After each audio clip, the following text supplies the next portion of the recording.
We'll start with the class prayers.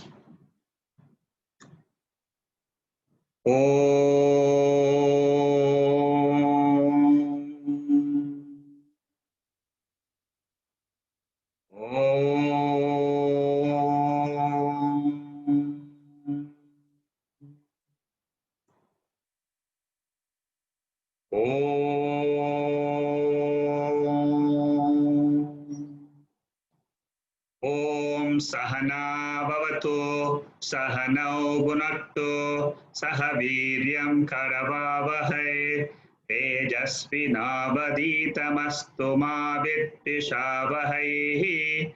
Om Shanti Shanti Shanti.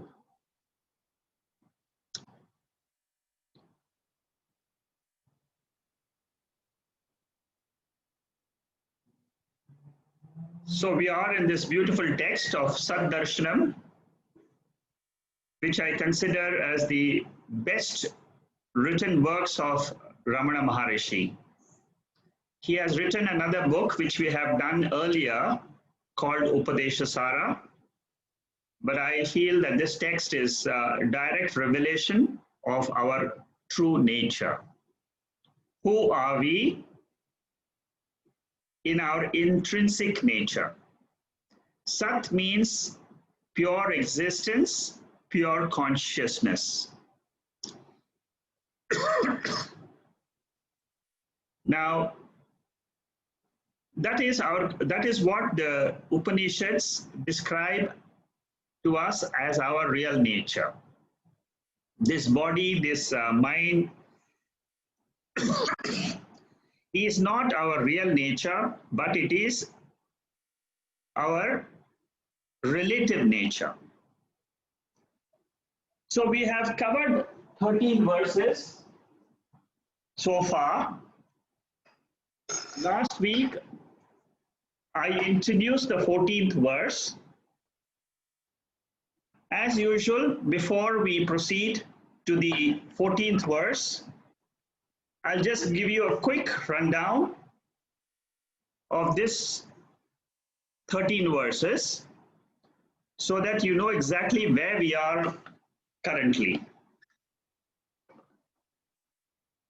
In the first verse itself, Ramana Maharishi has given us the ultimate truth. And he says that this Sat is our real nature. And then he describes this Sat as pure awareness principle.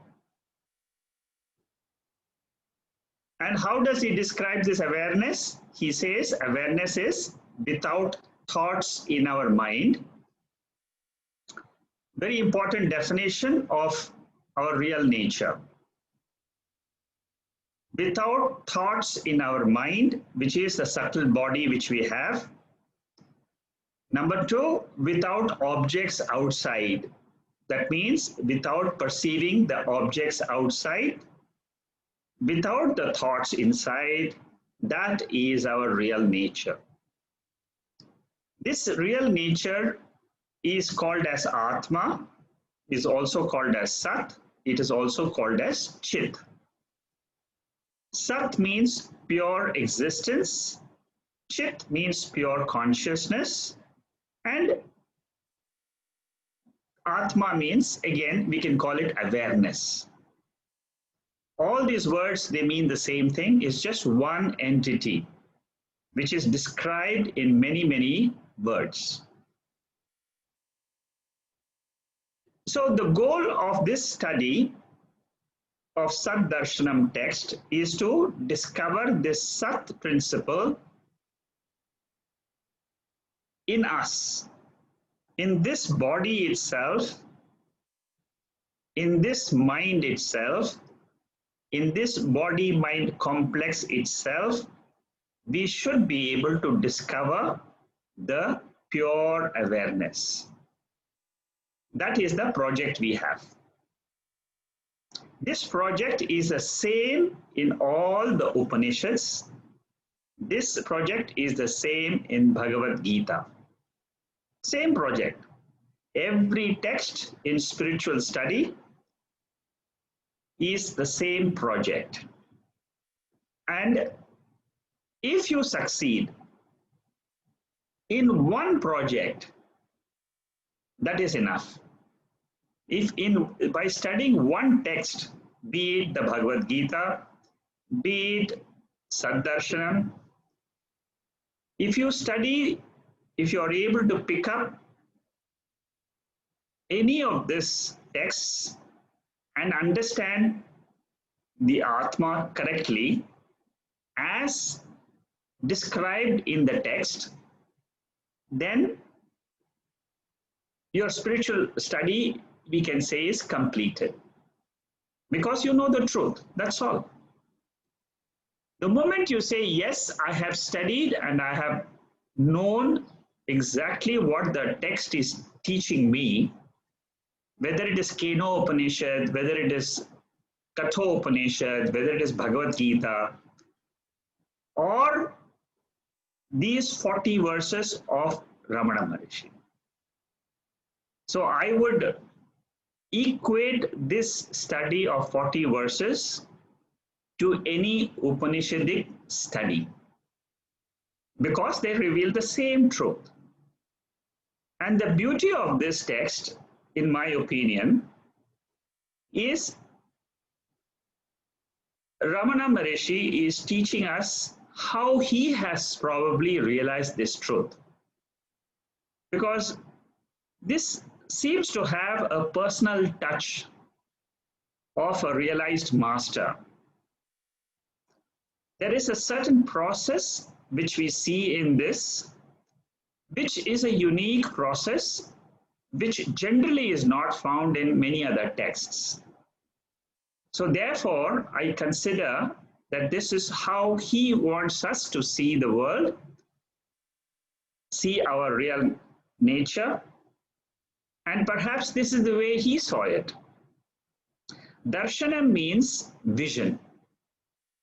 So all we are trying to do in our study is change our vision from identifying ourselves with the body, with the mind, to a new vision. And what is that vision? That vision is called as Sat vision.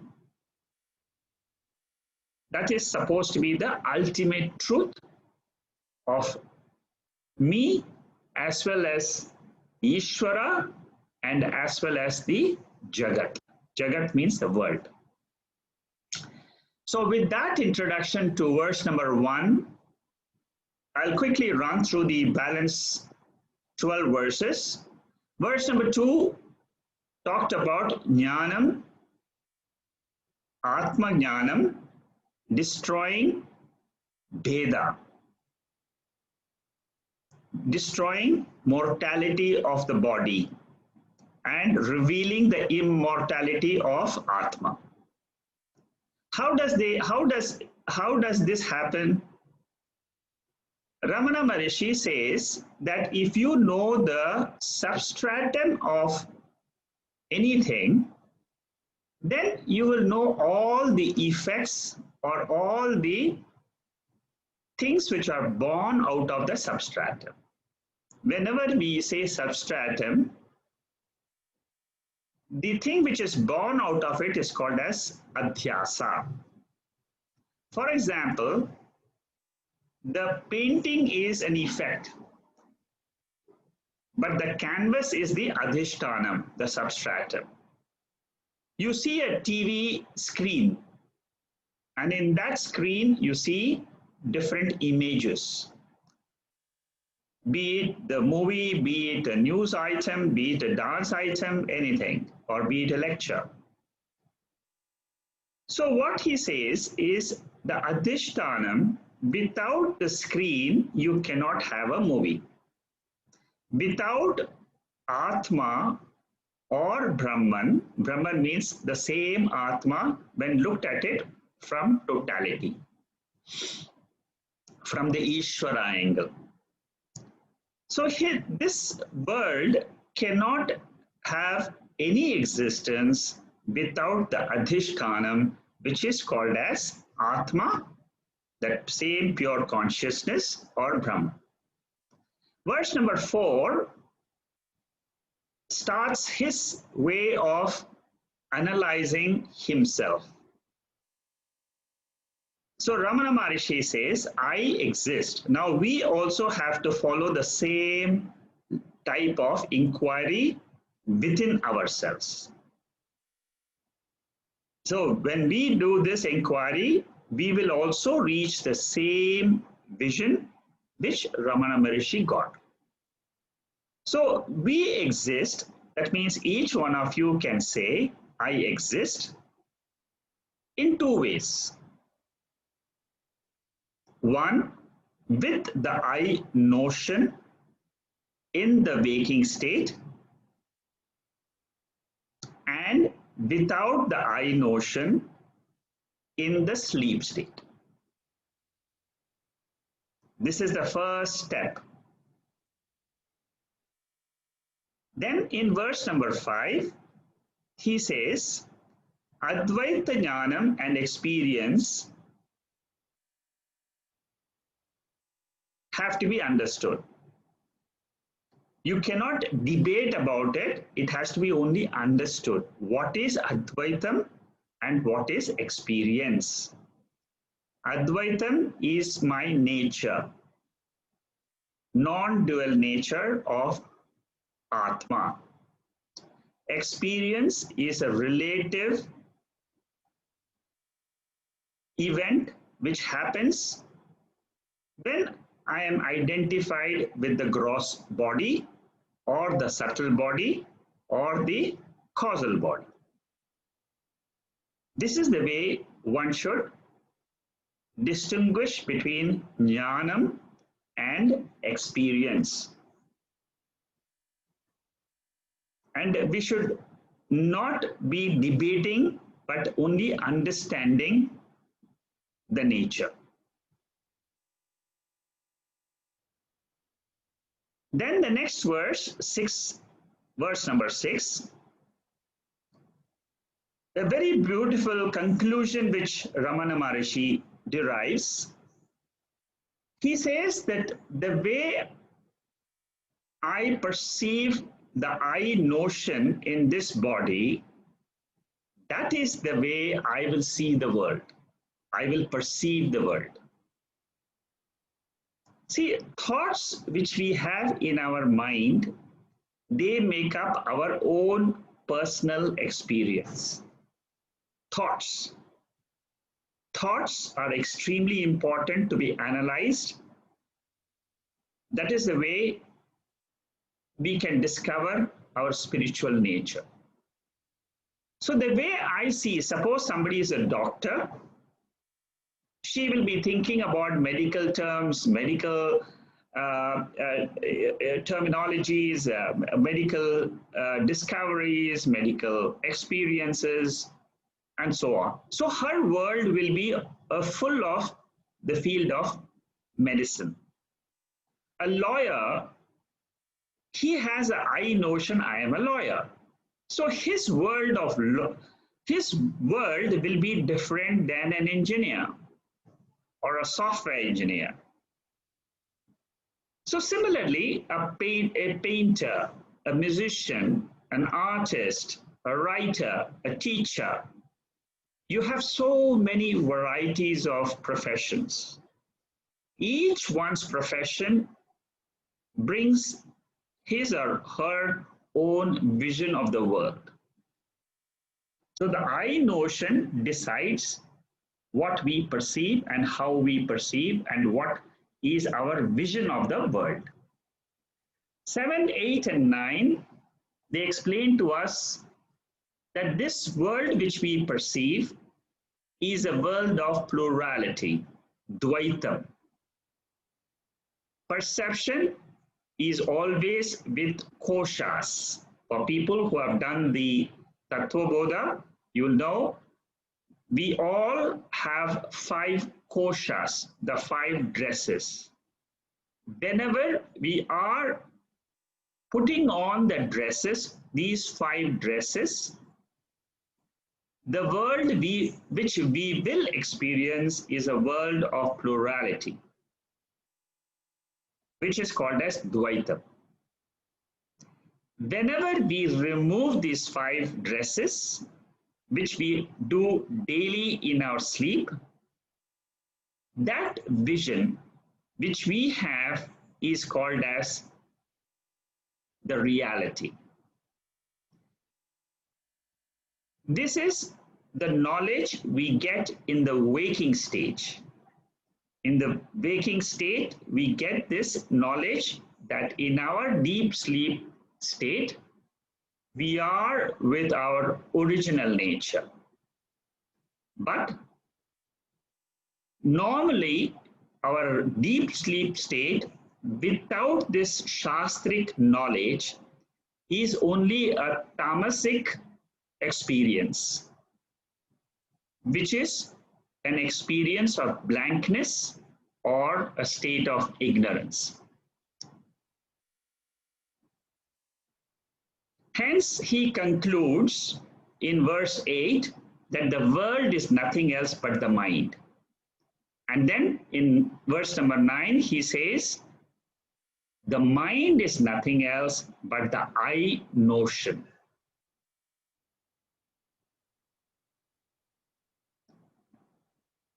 Then Ramana Maharishi says, in order to remain in that pure self, which is called as Atma, we should undertake puja, we should undertake japam, we should undertake chanting of the Upanishads or the Bhagavad Gita, so that we can purify our mind, and this with a purified mind and with the knowledge that I am pure consciousness, I can remain in this self.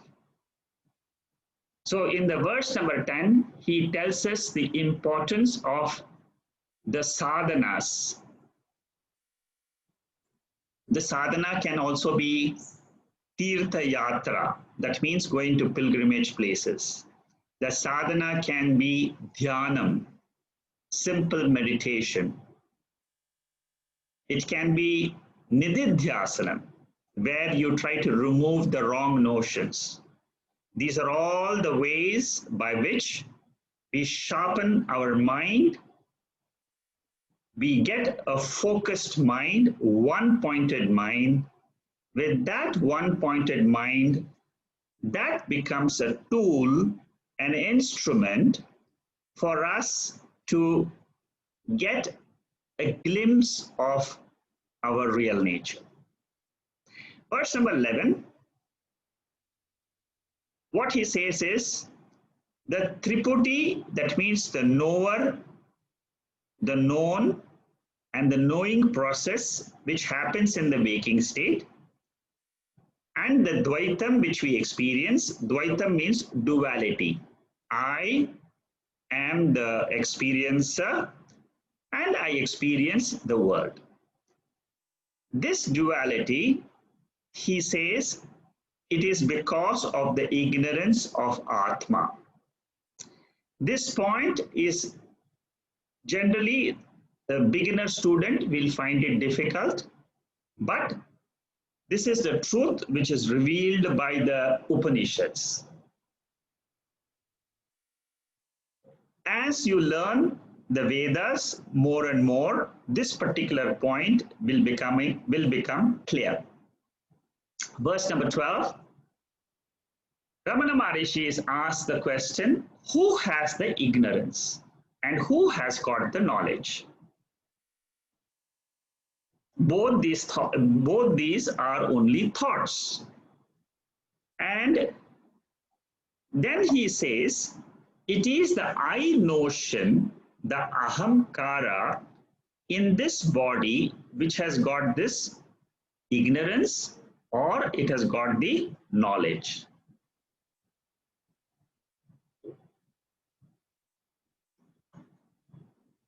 And what is this Atma? Atma is beyond knowledge and beyond ignorance. Then the 13th verse says, Aham Brahmasmi, that means I am that pure awareness. When I tell this in my own mind, it is a thought of the subject I, the real I. It is a thought, but it refers to the pure awareness. It is not a state of blankness, it is a state of consciousness. This is where we stopped last week, and then we took just the beginning of 14th verse, which I will start now so that we can catch up with where we stopped. So you can see that all these 13 verses have got a link between each other. They are telling us a story about ourselves, about yourself. Yourself and myself are exactly the same from the angle of self, which is Atma. This is a story, this is a revelation of that pure Atma. Now we will get into verse number 14.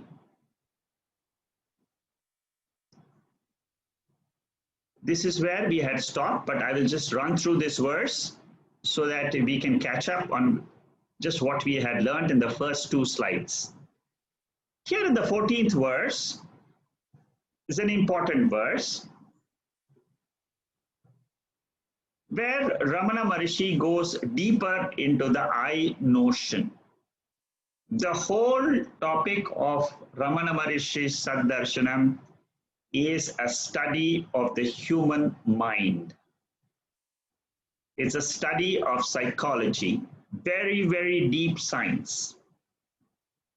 Through this study of the human mind, he reveals the nature of consciousness.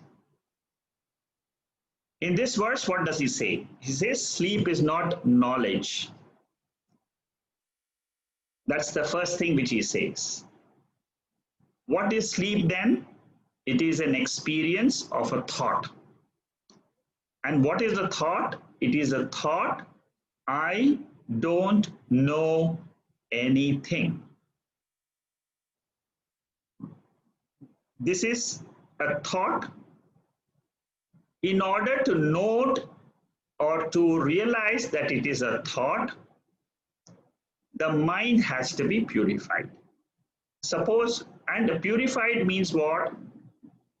You have to listen more to the Veda. You have to listen to Bhagavad Gita. You have to listen to Upanishads. You have to listen to Brahma Sutra. So these three texts are basically like a soap. They can purify, they can clean the mind. These texts are nothing but as your intellect hears these verses, our minds get purified. This is what is called as Shravanam. So sleep is not knowledge, but it is ignorance. Ignorance about myself, ignorance about the world. This is how he defines sleep. Then he comes to waking. How does he describe waking? Waking, he says, is perception of objects. That means I just see the objects through the five sense organs. I perceive objects through five sense organs. But then he says that is Vidya Vritti. Vidya Vritti is a thought again. And he says that perception is also not knowledge. Because it is objective knowledge. Then what does he say? In the knowledge as it is, one does not hold anything. Now he describes what is true knowledge, what is the real knowledge, what is the ultimate knowledge. He says it is other than the sleep and the perception of objects.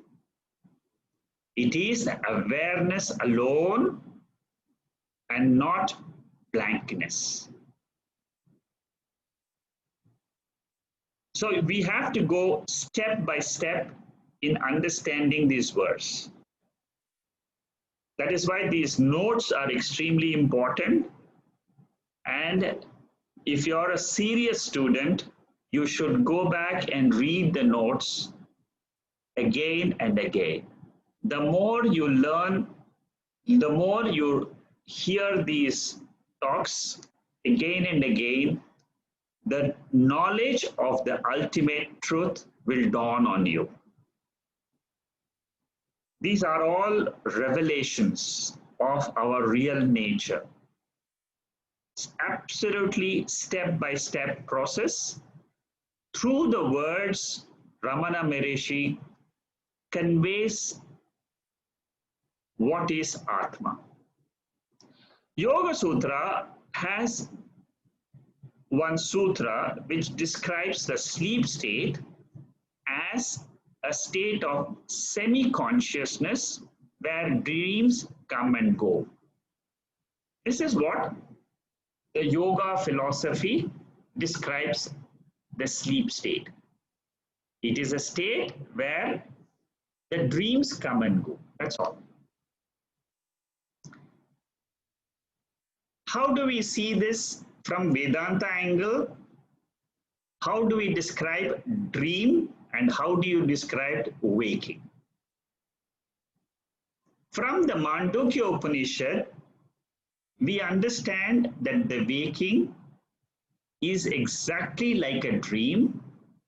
Only thing difference between the waking and the dream is that the mind is in a semi-passive condition in dream or semi-active condition in the dream, and in waking is fully active. In the waking state, the memory, the ego, the intellect, discrimination ability, they're all functional of the mind. In the dream state, it is only perceiving the projections of the mind, which are the memories which are retained as impressions in the mind. That is what we call it as dream. Now, a similar thing happens in waking also. Our mind perceives the objects and then it retains the impressions. Both waking and dream are in the form of thoughts. This is what is common between dream and waking. There are thoughts involved, and then there is a perceiver of the thoughts. Experience, appearance are unreal in both, whether it is dream experience or waking experience. What the Upanishad tells us is they are appearances, and that is, we in Vedanta we give a unique term for appearances which is called as mithya. Any mithya is unreal. Unreal means it will come, exist for a few seconds, few minutes, few days, and then it will go away. It is useful for transactions. It has got the utility value. It is experienced, but it is not permanent. It comes and it goes. It is a projection of thoughts. It cannot give happiness, permanent happiness, permanent peace or permanent security in life. So anything which you hold on in the waking state cannot give us the security which we are seeking in life. There is only one thing which can give us security, and that is the knowledge of Atma. Once you are able to know this Atma, that becomes our security. That becomes our source of peace. That becomes our source of happiness. The discovery of this is the journey of a seeker.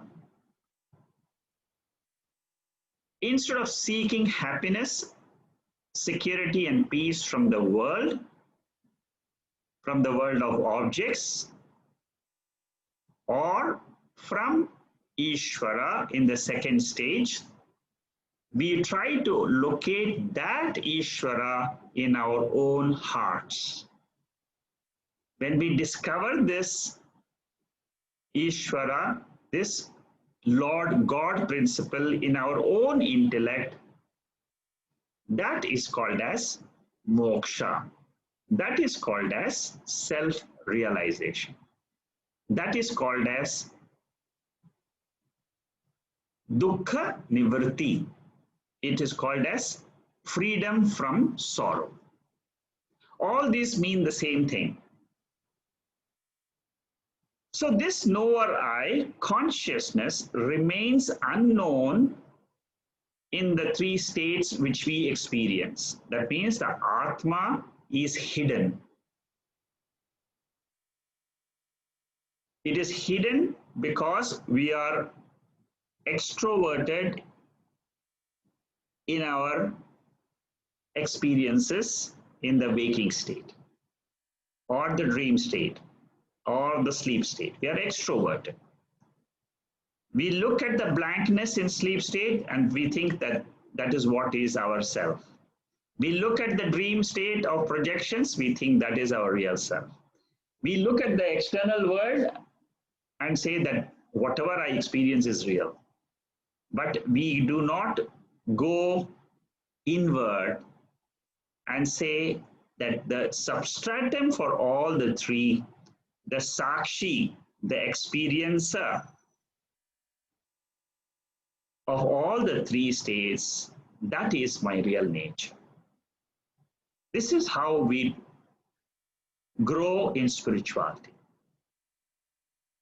Bhagavad Gita describes this state of realization of a master, of a realized master, in the second chapter itself, where Lord Krishna says that a realized master, a realized person is one who is awake about his real nature in the waking state.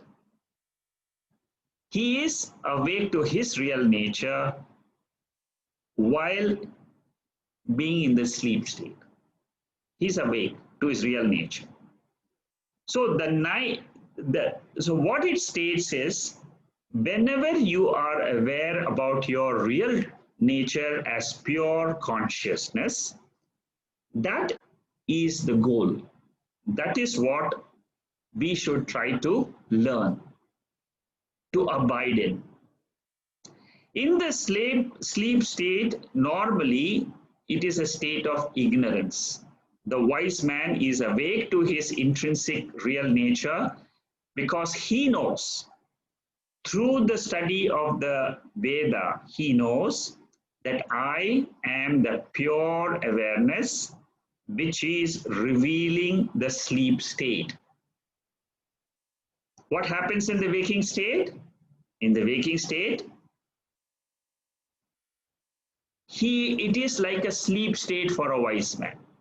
Why is it like a sleep state? Because he knows that all the experiences of the sense organs with the sense objects is nothing else but it seems like a dream. It is not, it is just an appearance which will come and go. Ichha, dvesha, sukham, dukkham. I'm using Sanskrit words. It means desire, anger, lust, knowledge, ignorance. All these are all only thoughts. The thoughts will come, the thoughts will go. Joy, sorrow, these are nothing else but thoughts in the mind, in the waking state. We don't experience this in the sleep state. We have an experience of ananda, which is a reflection of the Atma in the Karana Sharira. That is how you describe it technically. Then how do I try to understand this pure awareness when compared to the awareness of the waking state? So he goes, Ramana Maharishi goes deeper, and he says this Brahma Jnanam consists of a thought, which is Aham Brahma Asmi Vritti. It is a thought. It is a thought in the mind about not the blank state of the mind as we experience in sleep, but it is a live substance called as Atma. Aham Brahma Asmi means it is the ultimate truth of the whole universe and also the truth about myself. This is where this is where the Mahavakya Vichara comes into play, which is done in order to know my real nature. Whenever we say Jnanam, there are two types of knowledge. Jnanam means knowledge. One is called as Samanya Jnanam. The second is called as Visesha Jnanam. Samanya Jnanam means general knowledge, general awareness about my own nature.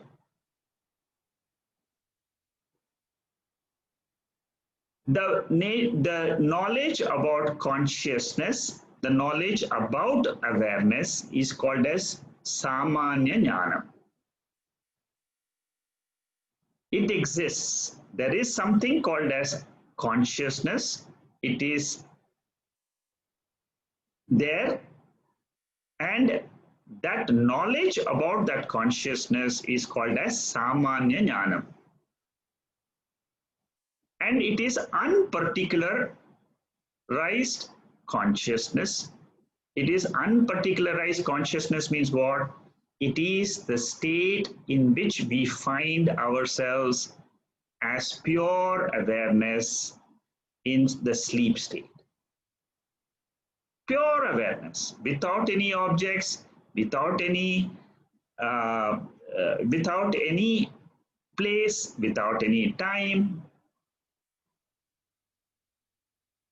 And it is this pure awareness which gives shape to different thoughts in the waking state, to the mind.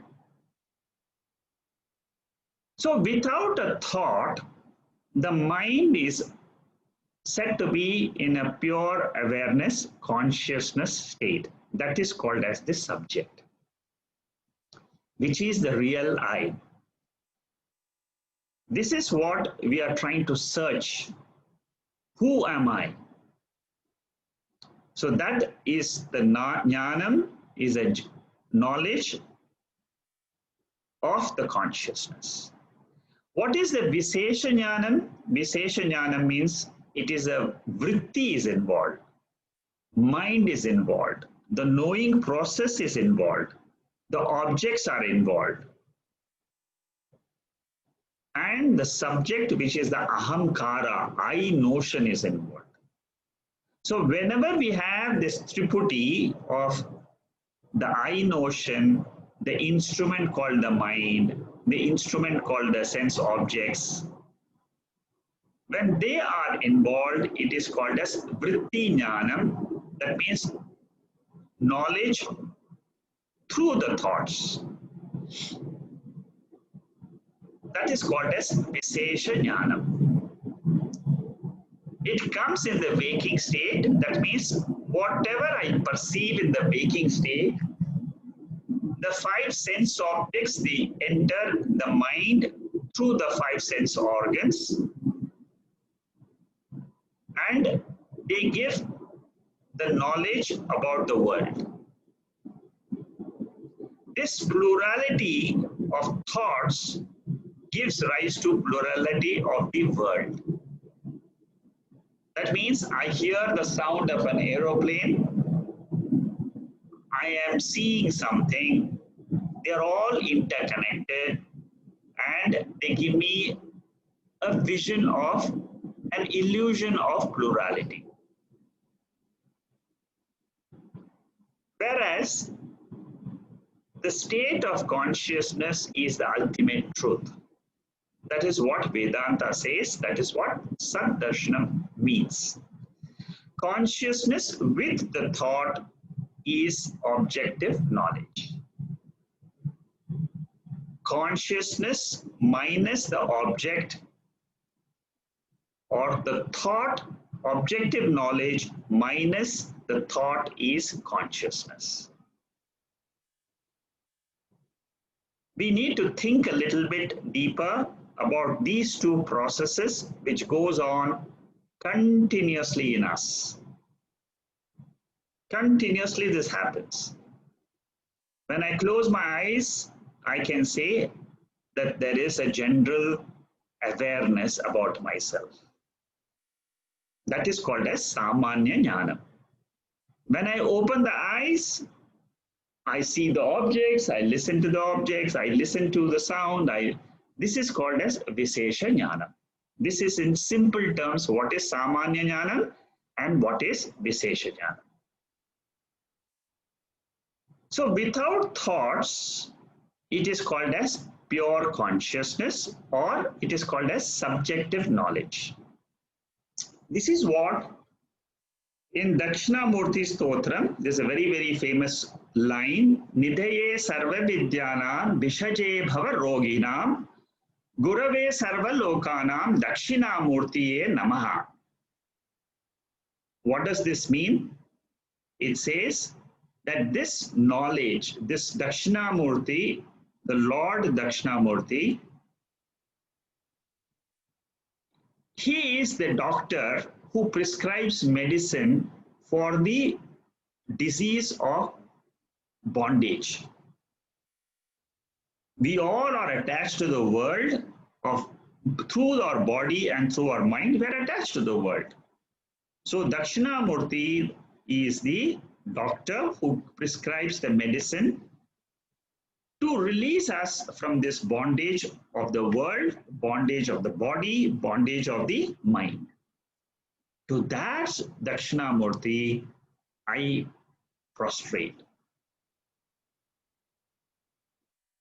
What it means is that Lord Dakshinamurti, which is a Shiva avatara, nothing else, but he is giving us the knowledge that the pure, absolute state of awareness is the ultimate truth. Consciousness itself appears as the manifold creation. This is what is repeatedly said in Bhagavad Gita chapter 10 and chapter 11, where Lord Krishna describes the Vishwarupa, the entire vision of the world, as his nature.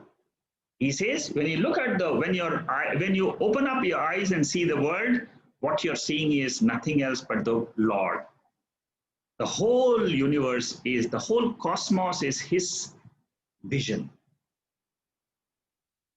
And it is all coming from one consciousness, which is what he describes in the 13th chapter of the Gita. What is the relationship between that consciousness and the world? That is what he takes up in the next verse. So that is how this 14th verse describes to us how to differentiate the knowledge of pure awareness, which is unparticularized awareness, awareness consciousness, knowledge. So knowledge where there is no time, knowledge where there is no place, knowledge where there is no objects is called as the knowledge of the subject, knowledge of Atma, knowledge of pure awareness. And whatever knowledge which we perceive in the waking state through our mind, it is called as particularized knowledge, Vishesha Jnana. With that understanding, now we go to the 15th verse.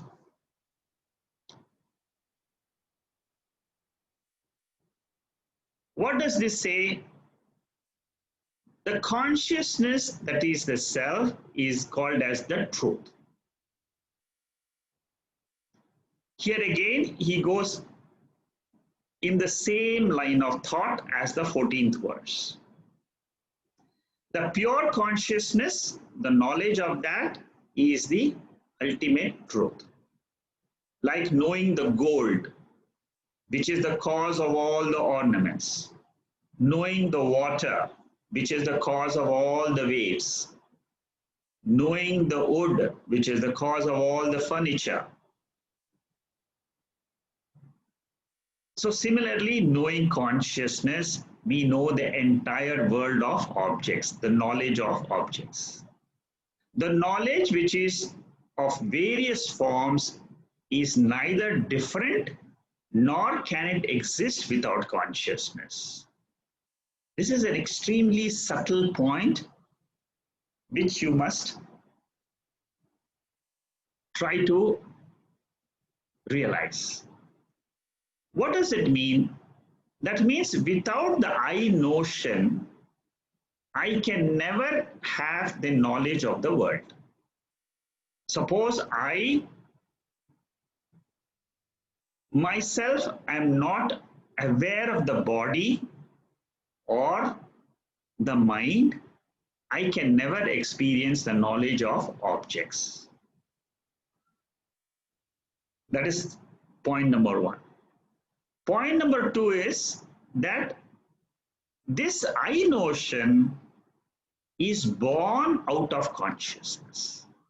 Therefore, without the consciousness, without the awareness principle, the pure consciousness, there is no knowledge of the entire world.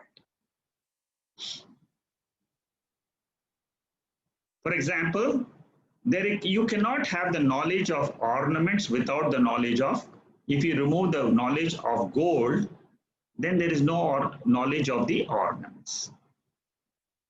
Fire is of the nature of heat and light. Similarly, our self, that entity which we call it as Atma, is of the nature of existence and consciousness. So without this consciousness principle, there is no world. That is what he's trying to drive this point here. So I, the consciousness, is the substratum. Whether you are looking at the world, whether I am looking at the world, it is the same Sat Chit principle, which is the substratum. Existence without consciousness is called as inert object.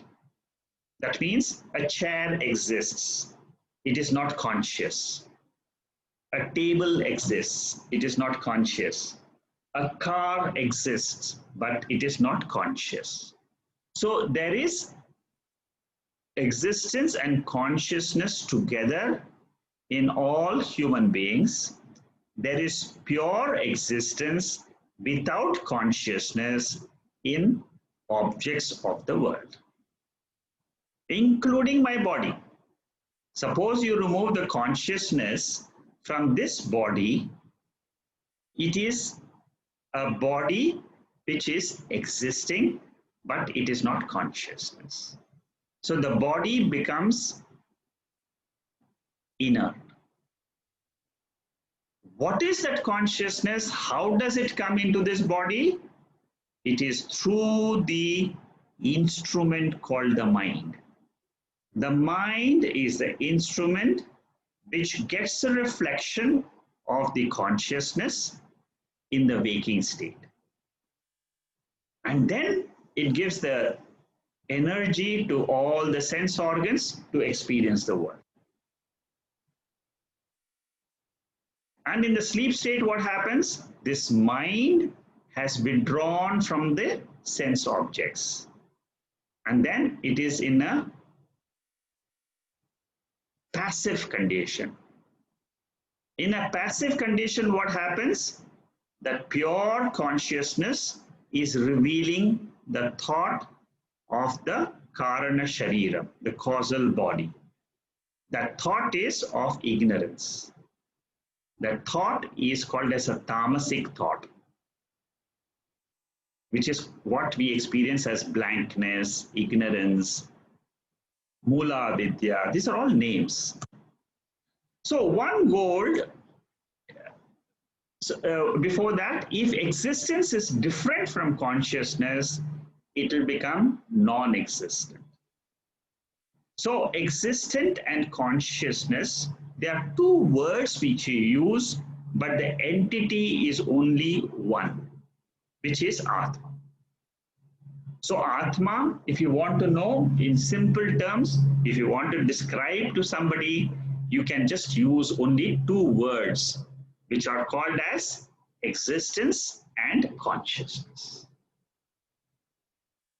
That gives the description of my true nature, which is what I am in my sleep state, which is what the Saddarshanam is trying to reveal. My real true nature. And like knowing the gold, you can know the entire field of ornaments. By knowing this existence consciousness, I can know this entire world of plurality. So by knowing Atma, I can know the entire Jagat. Jagat means world. World is inert. It doesn't have consciousness on its own. It borrows consciousness from me, the Atma. So I am that pure consciousness which lends the existence, which lends the consciousness through the mind, through the sense organs to the world. This is how we have to understand the truth. A little bit more description about this existence consciousness and the world. How do I see the difference between the two? Between my real nature, between the nature of the truth of the world and the world. How do I differentiate? See, this is called as Drik Drishya Viveka. Drik means the seer, the consciousness, which is one. And if I know this consciousness, it is called as Samanya Jnana. And it is the absolute peace which we can experience by ourselves, in which the peace is not coming and going. It is not the relative peace of the mind. This is absolute silence, absolute peace. It exists without any cognitions and experiences, all by itself. So Atma is unconnected with the entire universe. It exists by itself. Therefore, we call it Brahman or Atma is Satyam. Satyam means it has got independent existence as we all experience in our sleep. We are all independently existing as pure Sat, pure Chit. We also exist in our waking state. With the help of the body and the mind, we experience the world. But our state, a real state, is without the body, without the mind, without the world. Which that state is called as pure Atma or pure Sat, which is existence, consciousness. Infinite cosmic person is known through Aham Brahma Asmi Vritti. Why do we say this infinite consciousness person? Because Shruti, that means the Upanishads, they declare to us that the core of my nature, that means Atma, is the core of this entire universe, which is Paramatma. And Paramatma is defined in the Upanishads as Purushaha. Purushaha means Puri Shayanat, dweller in the entire universe. So Lord is the one existence principle, consciousness principle in this entire universe. That consciousness principle is the same as the consciousness in this body. So that cosmic person, which is called as Purushaha, is known through the same Aham Brahma Asmi Vritti, with the same thought, because they both reveal the substratum. One reveals the substratum of the individual body, another reveals the substratum of the entire universe. The substratum is called as Adhishtanam. It is the Adhishtanam of the first person, second person, third person. That means I, notion, that is the first person, I am. He is the second person. She is. He, she is. And then they all are. First person, second person, third person, all this is only possible when there is a substratum called as Atma. This Atma is non-dual remainder of this body. That means when the body you remove, the mind you remove, what remains is called as consciousness. It is not blankness. So when a person dies, the body is gone, the mind has gone, but what remains is consciousness. That is the real nature. So while I am alive, if I know that that is my true nature, that is called as liberation. That is called as moksha. That is called as Jivan Mukti. While living, I am a Mukta Purushaha. I am a free person because I have come to know that this is my real nature from the scriptures. It is the Shastric knowledge. It is the wisdom given to me. It is the eye of knowledge given by the Shastra. Through this eye of knowledge, I claim my immortal nature. That's all the knowledge of this Sat. And what is the world of plurality? It is name and form. And the name and form are thoughts in the mind. They are modifications of Prakriti, of matter principle, including the thoughts like desire, anger. These are all only thoughts. They are all matter. And who is the experiencer of this matter? It is the consciousness. So here we are differentiating matter and consciousness. The knowledge about the matter is called as Visesha Jnanam. Visesha Jnanam is particularized knowledge. All particularized knowledge refers to only appearance. It is not the truth. They are only cognitions in the mind. Whereas Aham Brahma Asmi Jnanam is a thought about the Satyam. But the thought by itself is Mithya. The content of that Aham Brahma Asmi is Satya. But the thought aspect is called as Mithya. That Mithya thought can put an end to samsara. Because samsara is nothing else but the thought of the world which disturbs us. Any thought which disturbs us brings sorrow to us, which gets revealed by the Sakshi, that is called as samsara. By saying Aham Brahmasmi, we are putting an end to the thoughts of the world and getting a thought of the subject. Even though it is a mithya thought, it serves the purpose of putting an end to samsara, end to the birth death cycle. That is what is so powerful about this thought. It is enough to remove the mithya samsara. Aham Brahmasmi is not ahamkara. Ahamkara means the I notion.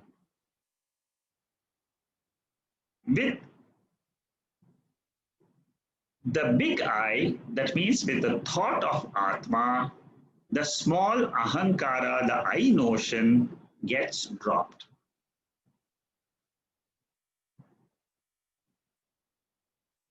And as a result of this, what happens is, I am aware of my pure nature and I drop the knowledge of objects, which is only an appearance, which is only a Visesha Jnanam. So this 15th verse is a very deep verse. It's a very, see, these verses and the meanings are extremely deep, and one must dwell on them. One must repeatedly dwell on them so that it goes very deep. That knowledge is already being revealed of Atma.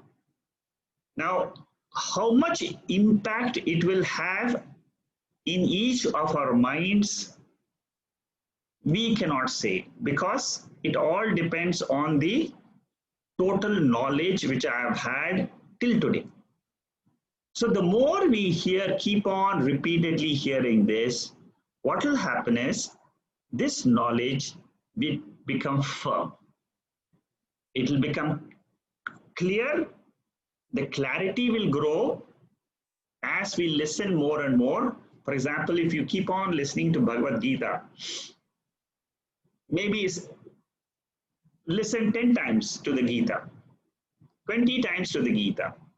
What happens is, every time you listen to the Gita, Bhagavad Gita, you will find that your clarity grows.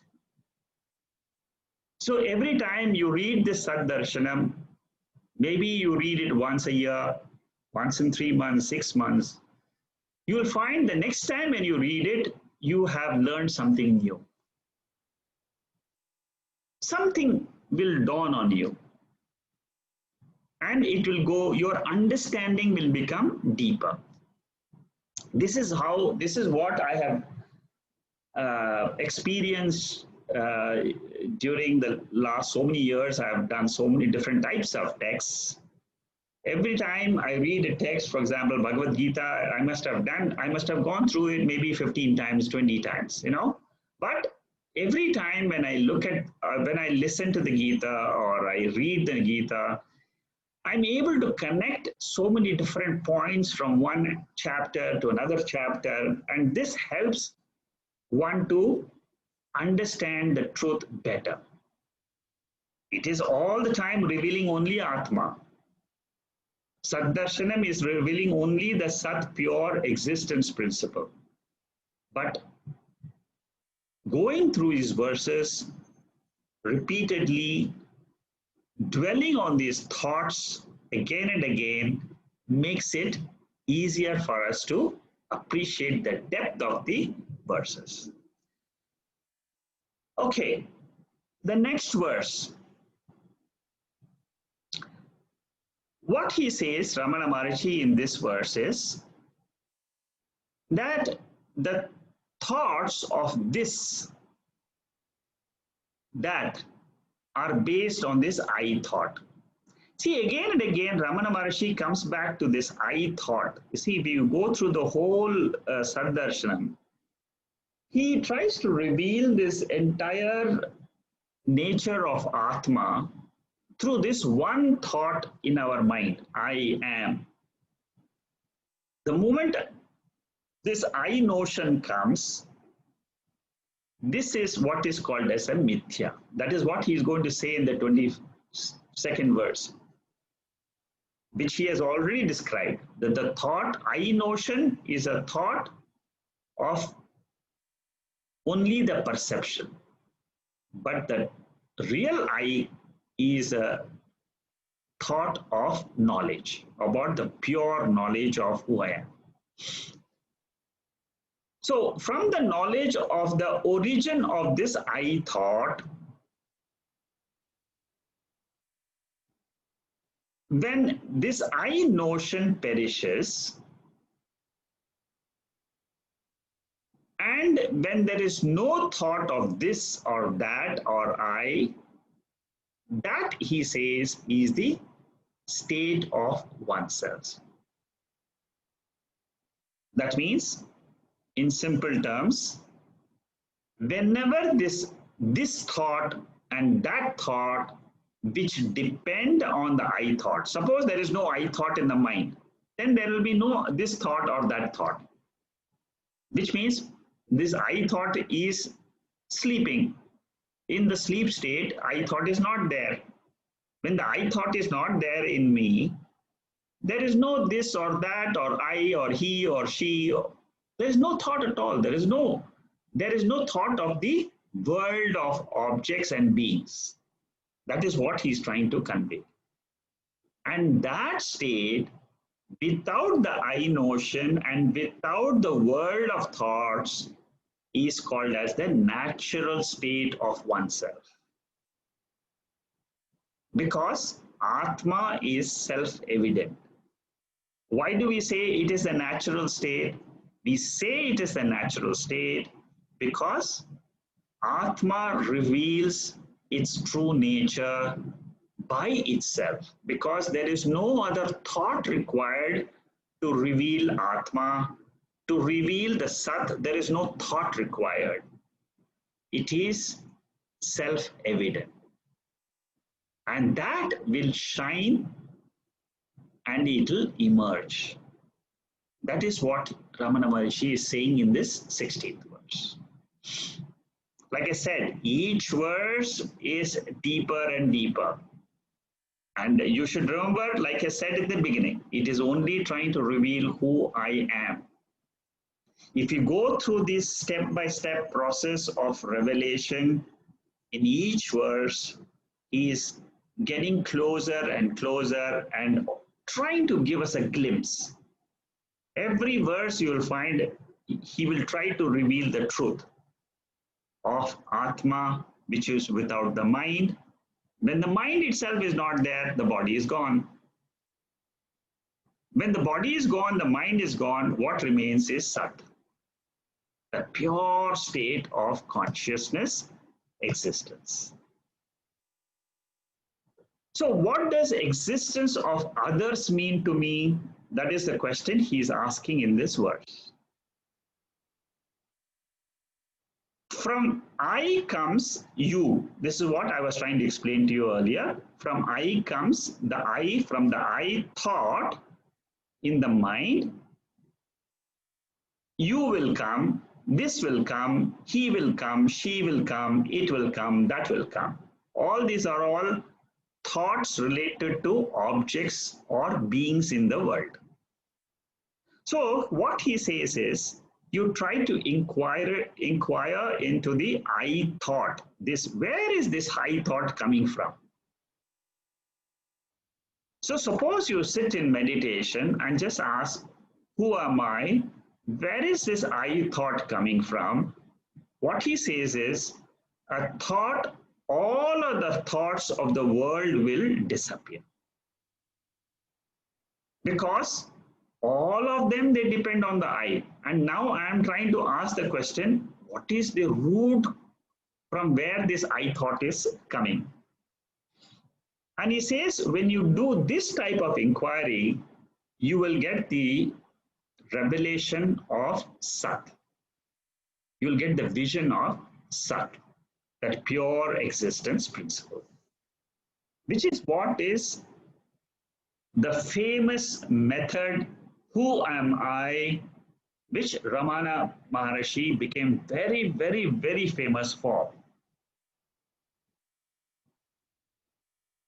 Whoever went to him, this is the line of thought he followed. This is the line of thought he tried to reveal.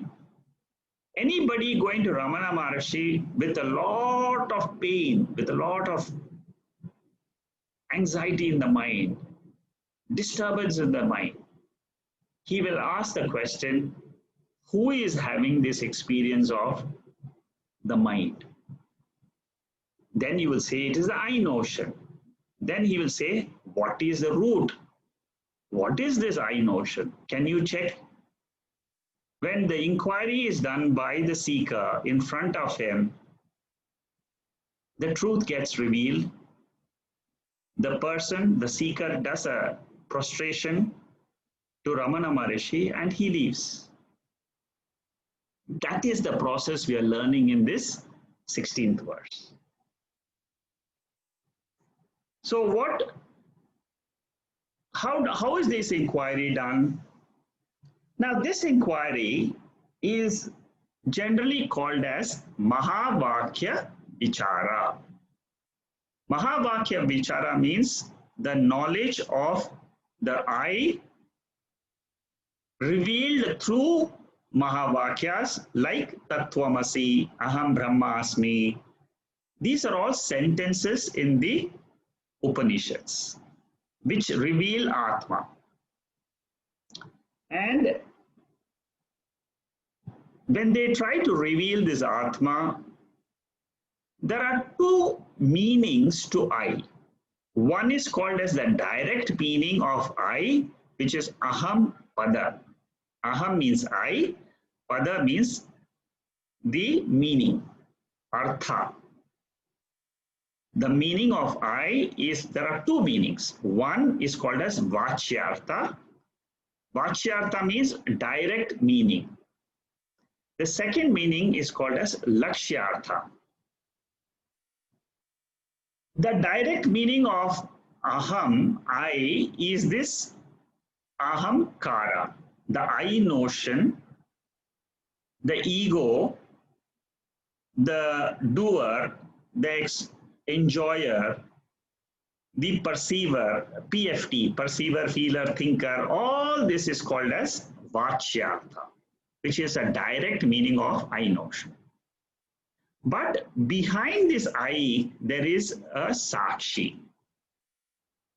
That Sakshi, when I say I am reveals I am the ego factor, which is the Vachyartha, which is a direct meaning, which everybody, every lay person will know that it stands for the body, mind, and intellect. The Lakshyartha, you will only know when you come to Shastra. When you come and study the spiritual science through the Bhagavad Gita or the Vedas, they will reveal the Lakshyartha. Lakshyartha means it is the implied meaning. And what is the implied meaning of this I? You say, I am Priya, I am Rohit.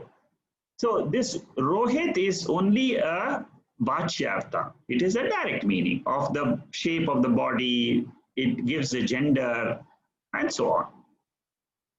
Whereas I am, you stop at I am. That is the nature which is revealed, which is called as Lakshyartha. I am is pure existence, consciousness. I am doesn't have any male or female gender in it. I am is a state of the substratum, which is also called as the Sakshi. It does not get involved in any transaction. That is why it is called as Sakshi. Whereas the Ahamkara gets involved. So when I identify myself as the body, I become the Ahankara. I become the Vachya. I do all my activities throughout the day. I go to office, I go to work, I buy vegetables, I cook, I eat, I walk. That is all what is done through the notion of I with the help which is identified with the body or mind. When the same I is not identified with the body or mind, and you just relax and you just remain abiding in the self as the Sakshi, that is called as Lakshyartha, indirect or implied meaning. And that I, that Sakshi is common to all the human beings. Because that is the true nature. That is what is our ultimate truth. And just now we saw that ultimate truth is nothing else but unparticularized knowledge, which is Chaitanya, which is knowledge of who I am. Jnani continues to have ahamkara, but it is seen as mithya for him. Suppose you get this knowledge, I am this pure consciousness. Now, what happens to this ahamkara, the ego? It becomes mithya. Mithya means what? It is appearance, but it doesn't have its own reality. It gets a reality which is borrowed from Sakshi. The Mula means the substratum for the dreamer is the waker. That means without the waker, you cannot have a dream. Similarly, the Moolam for the waker or the Ahamkara is the Atma, the pure consciousness, which is of a higher order of reality. Like the waker is of a higher order of reality compared to the dreamer, Atma is a higher order of reality. So at the same time, when we are experiencing this waking state, we can easily say, I am Atma. Only thing, for example, in the dream state, suppose you know that you are the waker, you can say, I am the waker. So that knowledge about our higher nature is given to us through the scriptures, through the eye of the scriptures. That is why the scriptures are called as pramanam.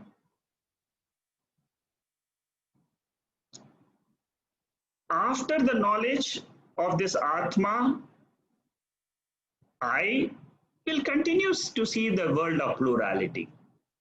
Like after knowing that the sun doesn't rise, it is the earth which is going around the moon, around the sun, the sunrise experience still continues for us. Similarly, mirage water or the moonlight, it continues for us after the knowledge that it is the sun's light which is reflected in the moon. Similarly, I am that pure Atma. After I know that I am the Atma, without that Atma, there is no I or he or she, that pure awareness principle, I abide in it, and I can say I am free. That freedom is called as Jivan Mukti. Experience of duality, it cannot displace the knowledge of non-duality. That means, as Atma, I am the non-dual self, the pure self, on which the ahamkara comes and goes, comes and goes, comes and goes. In waking it comes, it goes off in sleep. In waking it comes, it goes off in sleep. But I am that pure awareness in which there is no time, there is no place, there are no objects. That is what Ramana Maharshi calls it as the Sat Darshan. In the next verse, he will tell us what is the time principle. What is this time called as the future, the past, the present? How do we experience this? That is taken up in the 17th verse, which we will see next week. See, these are all very deep verses. So I'm going a little slow. I'm revising them so that we are able to see the significance of each of these verses. They are extremely deep in thoughts. And like I said, it is a complete revelation of our mind. And also through this revelation of the mind, we learn how to drop the mind and remain as pure awareness, pure consciousness. With that, I will stop for today, and then we'll continue next week with the 17th verse. And I'll close with the prayers as usual. Om Purnamada Purnamidam Purnahat Purnamudachade Purnasya Purnamadhaya Purnameva Vasishyade. Om Shanti Shanti Shanti. Hari Om Shri Guru Pyo Namaha. Hari Om. I just have one small announcement before we close and go into the Q&A. The announcement is that if there is anybody who wants to learn this spiritual science a little bit deeper, or by taking up a small project, I need some assistance to develop the future classes by going through the notes which are there in the website and then formulating them into class notes. The website notes are fairly big, but I want to develop some notes for classes. I want someone, if somebody is free, he is interested and he has got the computer knowledge and he would like to, he has got the spare time, you can get in touch with me through the WhatsApp. My WhatsApp, in the WhatsApp group, you have the numbers. My number is there. So you can send me a direct message, and I will see if, it requires computer knowledge of downloading those class notes, reading them, correcting them, and making it concise for classes. So there are several notes which are available, and I'm doing it right now, but if somebody is free and would like to volunteer, you can get in touch with me.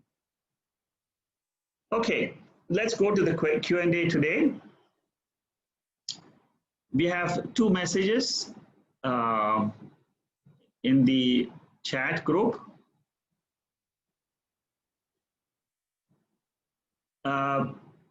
Uma is asking, verse 16, ultimately there is no I, both real and mithya I, just Sat. Yes. In the real sense, this I disappears. The I notion disappears. Only in our waking state, we find the I notion. So that is why we say that our real nature is Sakshi. The I goes away. When the I goes away, that is called as Sakshi. That is called as the truth. Ultimate truth, or what you have just now said, that is Sat. Very well understood, Uma. You are extremely fast in learning the Vedanta. I can see that.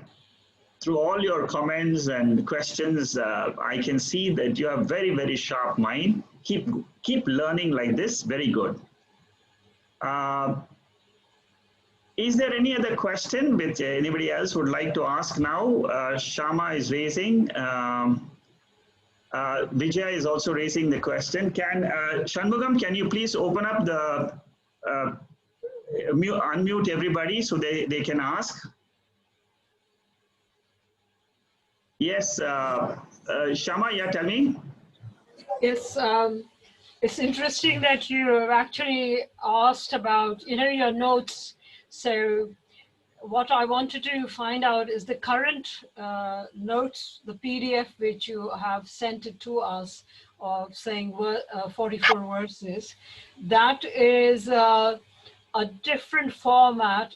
I mean, the format is the same, but it's slightly different compared to the one which was from your website I downloaded earlier. Yeah, that's correct. Because, I feel that the notes which I have done, some of these notes I have done about 10 years ago, 12 years ago, 6 years ago. I feel that I need to change that to modify those notes so that it can be presented in the class better. So that's why I have changed. I have this entire Saddarshanam, I had to rework on the old notes. I spent almost like 2 months trying to rework the entire old notes to a new format. And then, it is easier to present. So that's what.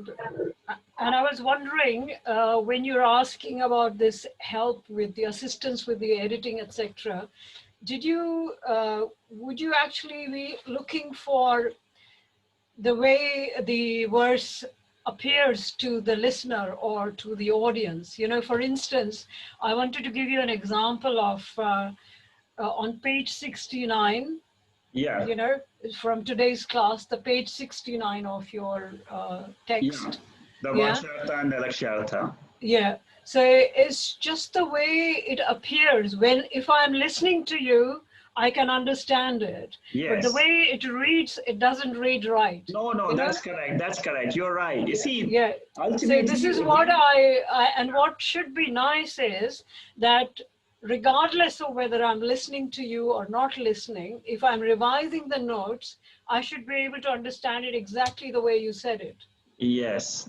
Yeah? Well, that is something which you can do it after listening and then maybe changing it, Yeah. So once I've listened to you, I understand. Yes. But before that, when I was reading and I was thinking, what's that? Yes. You the cannot Lakshartha understand. portion, Yes. And I said, you're saying Aham Brahmasmi. Yes. And that is mithya. And, that's the way it read to me.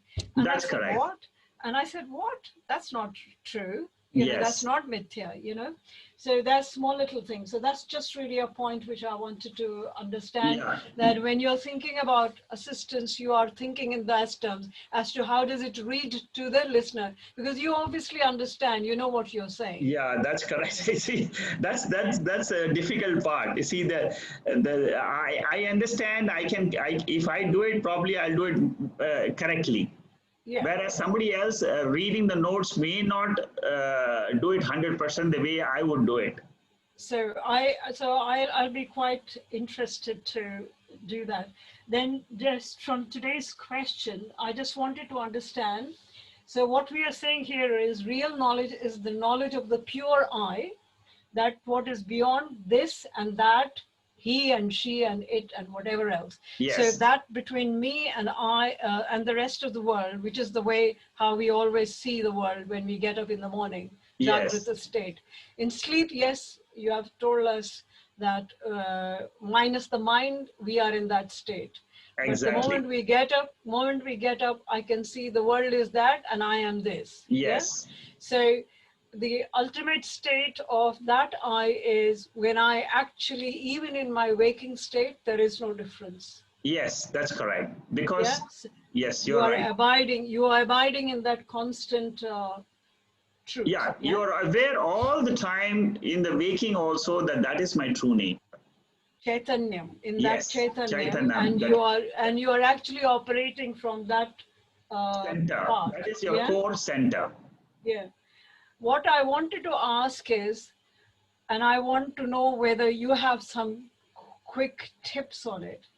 The difficulty to separate the non-Atman, the aspect of that idealized version of the I notion, you know, that which you have held so strongly over the years, you almost possess it.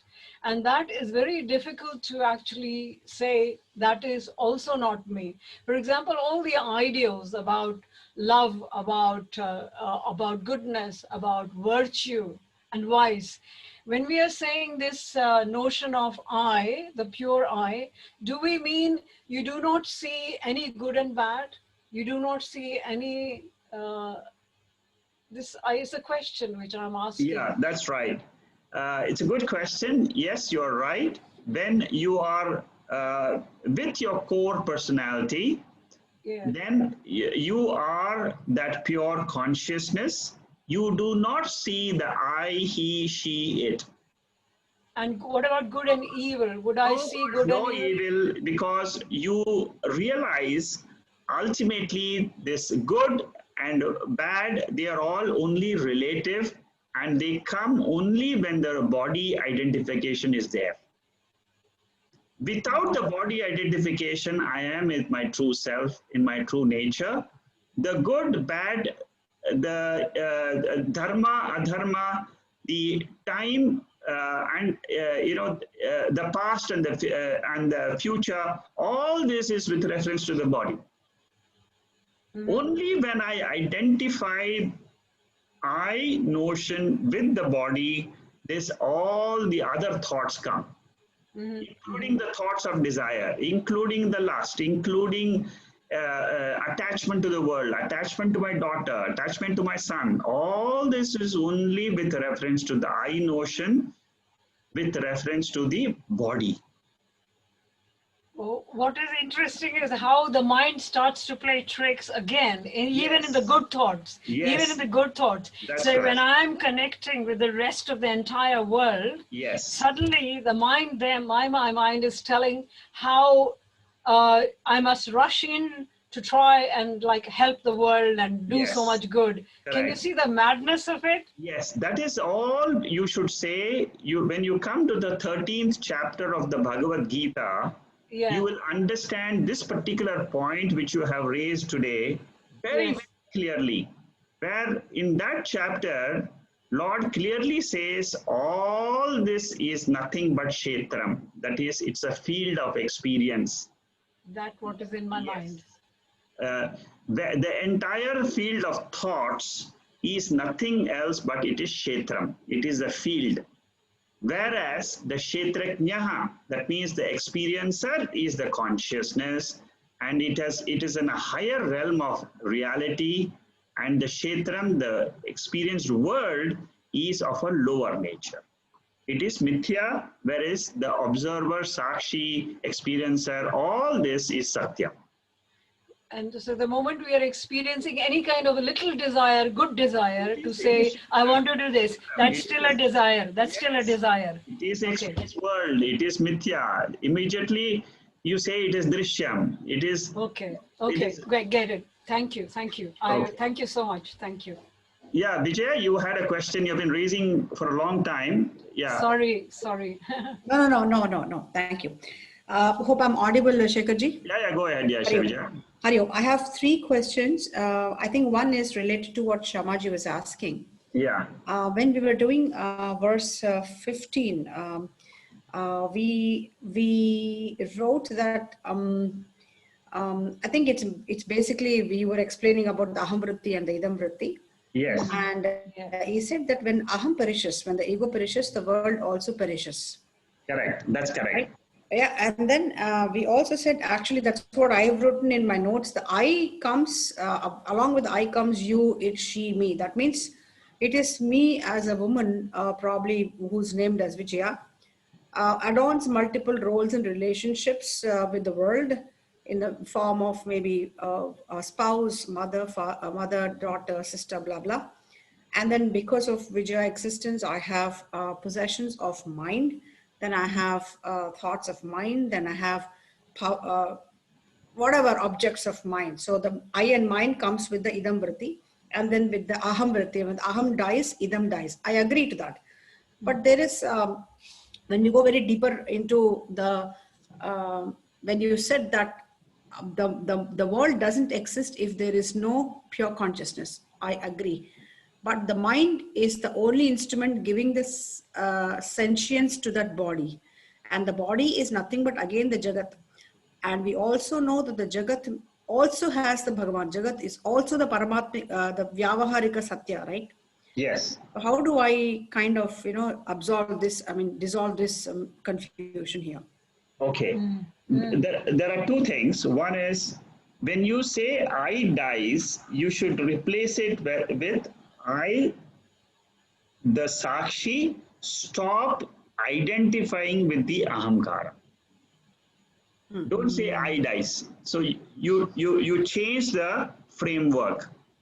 You say I am the Sakshi, I the Sakshi, stop identifying with the Ahamkara, and then the world dies.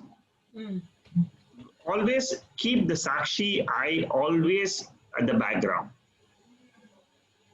Don't get rid of Sakshi also, because you see, the moment you get rid of Sakshi, then you're getting into nothingness, or what you call in Buddhism as blank. Shunyavada. So that is the first thing which you should correct. You say that I, the Sakshi, I am having the ability to get identified with the I notion, which is called as the Ahamkara. The Ahamkara is born when in the waking state. Every day when I get up, the Ahamkara gets born. I notion gets born. Every day when I get to sleep, even during the daytime, if I sleep, this I notion, the Ahamkara, goes into unmanifest condition. That unmanifest condition is called as the Karana Shariram. That Karana Shariram is tamasic. It is called as ignorance. It is called as avidya. That I am able to identify it as Sakshi. I, the Sakshi, am identified with the Karana Shariram. At that time, I say that the world is gone into unmanifest condition. That's all. I am always there as Sakshi. But what the Shastra is teaching me is, I, the Sakshi, can get identified in the waking state when the Ahamkara, I thought, comes in the mind. Correct. I, the Sakshi, remain in my true state, in my real nature, when that Ahamkara, I notion, drops off in the sleep state. So, through this I notion in the mind, I am reaching the core of my personality. I, the Vijaya Gosla, which is a female, which is a mother with a sister, all this only comes in my waking state. Correct. when I am identified with this physical form and I am identified with the body and the mind. But the same Vijaya loses the name Vijaya and becomes a spiritual being owning up her own nature in the sleep state, where it has now the knowledge that it is a pure existence, pure consciousness, pure awareness. The same Ahamkara gets that knowledge of Aham, which is the pure being. The bigger I. Yes, the pure I. Now, after you have grasped this knowledge, the only effort you have to make is you don't forget this knowledge throughout your life. And the only way we can remain not forgetting is keep on listening. I am that pure Atma. I am that pure Atma. The more we listen, this, what I have just now told you, that sinks into my mind and it goes into the subconscious Vijaya. Right now, Vijaya is in the conscious mind. It is seeing the world, it is seeing, it's getting lost in the world of perceptions, of sounds, of, but in order to know that inner being, which is that pure I, it needs to get soaked in the subconscious mind. And once that happens, then you come back, and then that is what is called as Jivan Mukti. Jivan Mukti. That's what, then I know I am the pure state, I am always blissful, and whatever is the experiences of joy and sorrow which I get in my life is all karma-born identification. Prarabdhas. It is a prarabdha karma which wakes me up from my original nature every morning. So through the karma, I, the pure consciousness, get identified with the body. Through the scriptures, I am able to come out of this identification and own up my original identification of the pure being. So it is a karma which is going through this body till the last drop of karma is there in the Vijaya's intellect or the Karana Shariram. This body will get up, this body will go to sleep. Again, it will get up, it will go to sleep. Whatever is your nature is my nature also. My body will get up every morning, driven by the karma. So the identification born through the karma is called as karmajam, born of karma. This is what we learned in Drigdrishya Viveka. Shama, you remember the one identification you had asked this question also. What is born through karma? What is born through body identification? It is called as, there are three different identifications. The third identification is Sakshi Jam. Sakshi Jam means I get deluded. That is called as moha. It is due to delusion. I think that ahamkara is my real nature. Okay. So this is how I think I have answered your question. It's question of listening more and more. And the more you listen, the more confusions you have of the body identification and the mind identification will go away. It will automatically happen. This is an automatic process. That is why they say Shravanam, Mananam, Nididhyasana. Mananam is the moment you keep on listening in your own mind, you will start removing the doubts. I'll just put a message there. Yeah, sorry, carry on. Did you? I had the second question. Probably you have answered it partly. My question was, the mind in Chetana Avastha, especially in the waking stage, the mind becomes little dull, though active at the dream state. But the vritti, it's a play of the mind, and hence we also deduce vritti to be the jadam only, typically, right? Yes. But the vritti is also important for me to use the ego to the extent of telling, reiterating myself that aham brahmasmi is also a vritti, Yes, it is also a vritti. for There which are, I need the yes, for which you need the mind. mind. Therefore, that is why they say that you make use of this janma, this birth, to get that vritti in your mind and free yourself. That's all. Yeah. So if I can just conclude it this way, because my question was when you were explaining about Sat and Chit. So there is something called isness. The isness is common between Jiva and Jagat. Jiva is also is, Jagat is also is. That Yes. isness is there, the existence is there. Yes. The consciousness is a different thing, which I'm able to experience the conscious Jagat through the Trikuti in me. I agree to it, but per se, whether I am there or not, the Jagat still exists. That's what the pretext I want to put it here. The Sat applies to both Jivan and Jagat. So when we say that Idam absolves when Jiva dissolves, should the Jagat should it not be existing otherwise also? For example, if I deduce the Jagat to be Isvara Shristi and Jiva Shristi, the Isvara Shristi being the general Jagat always existed. But because of the Aham in me, I am creating my world which is separate from the Ishvara Shristi, which is called Jiva Shristi. So when you actually meant absolving I, it actually means that I am freeing that my world concept of my likes, my dislikes. You used Raga Dvesha. So that alone drops, the Jiva drops, the Jiva Srishti drops. I think that's what is my understanding when you explain that. Jiva Srishti is nothing else but ahamkara, the I notion. Yeah.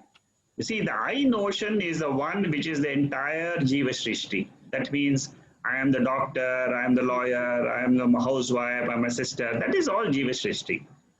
Your Jiva Srishti is different than my Jiva Srishti. I am a brother, I am a son, I am a, so each one has got a different Jiva Srishtis. Yeah. Now, when you look at the Ishvara Srishti means it is the common for all of us. The world is common. When the world is common, what happens is when you reduce the world, remove the name and form of the world, what remains is pure existence. The isness. Isness. Okay? Yes. Now, you can only say there is something only when you're conscious. Correct. Yeah. Therefore, existence and consciousness always go together. You take at any time, you say something exists. That means there is a consciousness together also existing. Existence is always married to consciousness. Okay? That's a nice way to put. Yeah, it's always married. It's always together. You cannot have existence per se by itself. Therefore, you say that that the world by itself can never exist by itself unless there is a consciousness behind it.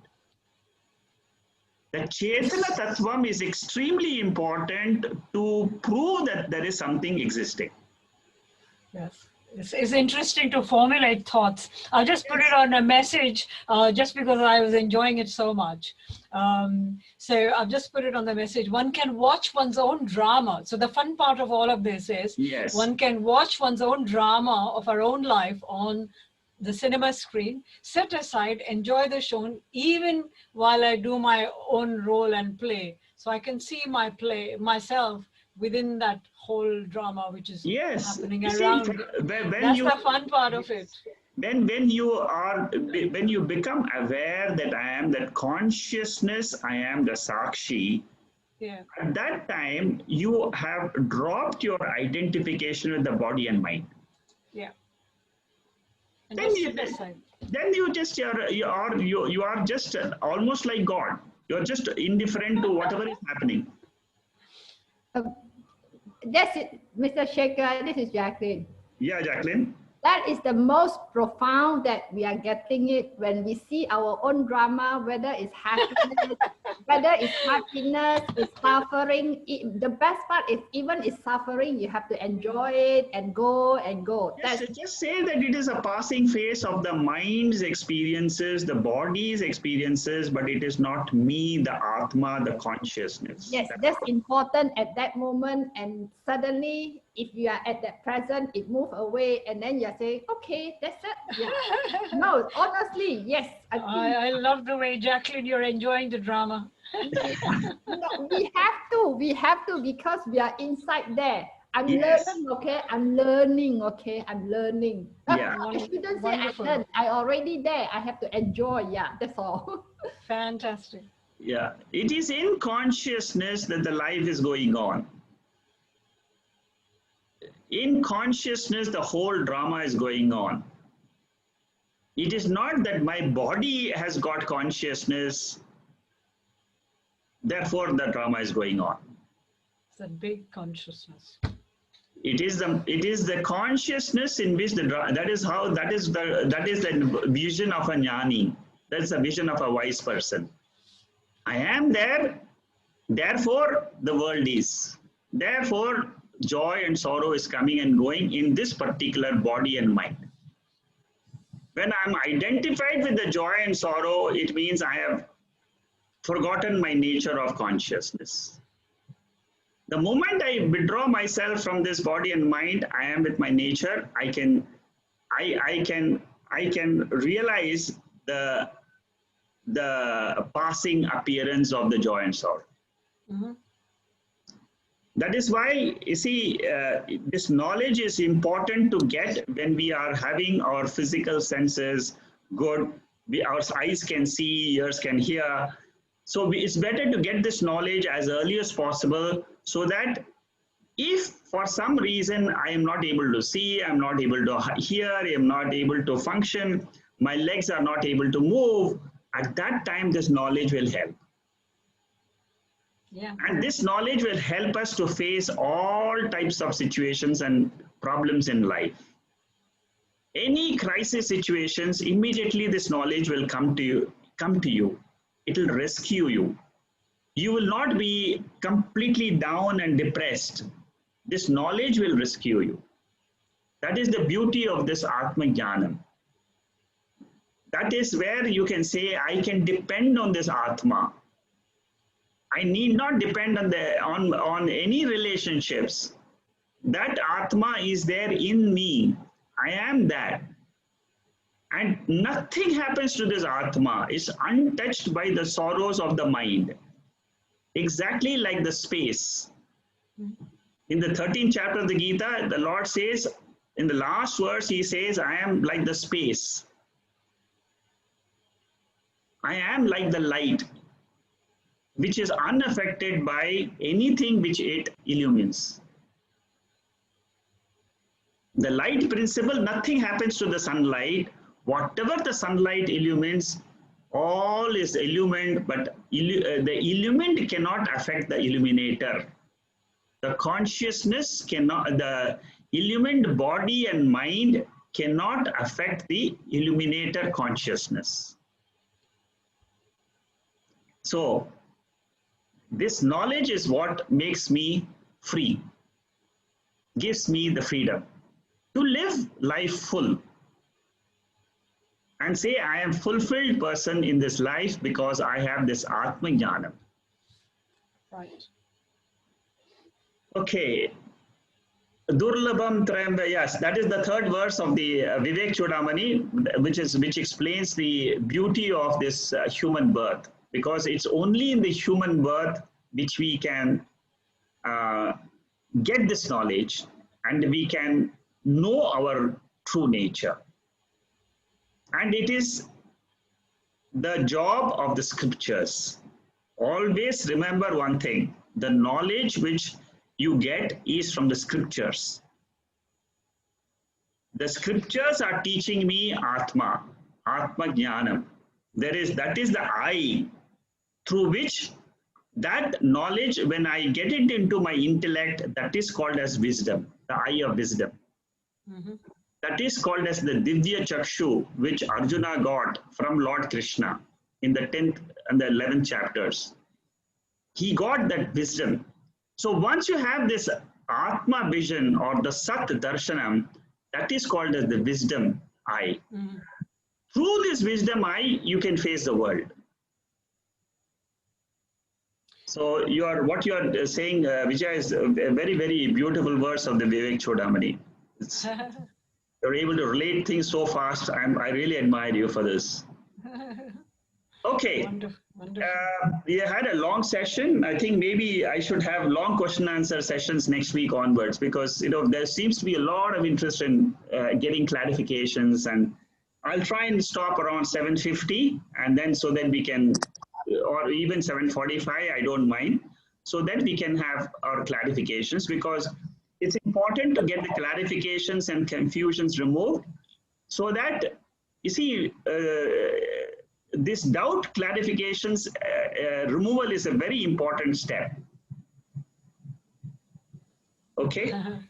Shekharji, I'm sorry but I think it's worthwhile, because this scripture, I find it extremely practical, yet you need to do a lot of inquiries. So sorry if we really bother you with Q&A. No, it's okay. It's okay. The Q&A is interesting, because that makes it more live. You see, you're applying that knowledge into yourself. So no need to keep the scriptures in the notebooks, in the CDs, in the computer files, and that is no use. It has come to you. Absolutely. It has come to the mind, and the intellect has to absorb that. And only when you absorb this knowledge, then it can change you. It gives you the freedom. You see, that freedom must be felt by each one of you as you grow in spirituality.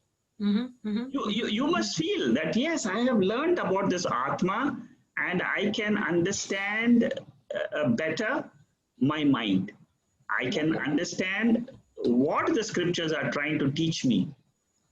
Each one of you should be able to realize that. That realization is very important.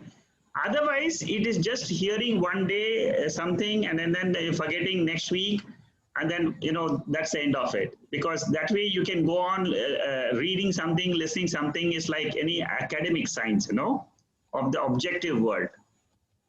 But this is a subjective science. This is application. So is it fair to say we stop doing the Sansara Darshanam, rather do the Sat Darshanam? Yes, correct. Because right now, all my life, I've used the world to tell me who am I. Yes. Honestly, since my mother told me who I was, my father told me, and my husband and son and whoever, right now I'm getting the true darshanam, Sat Darshanam. Darshanam. The Sat Darshanam is what you will get only from the scriptures. Yeah, that's when you beautiful. And like Vijaya was saying, that this text is a beautiful text because it's practical. Yeah. See, you can apply it. It's a bit difficult though. It's a bit difficult, but it's.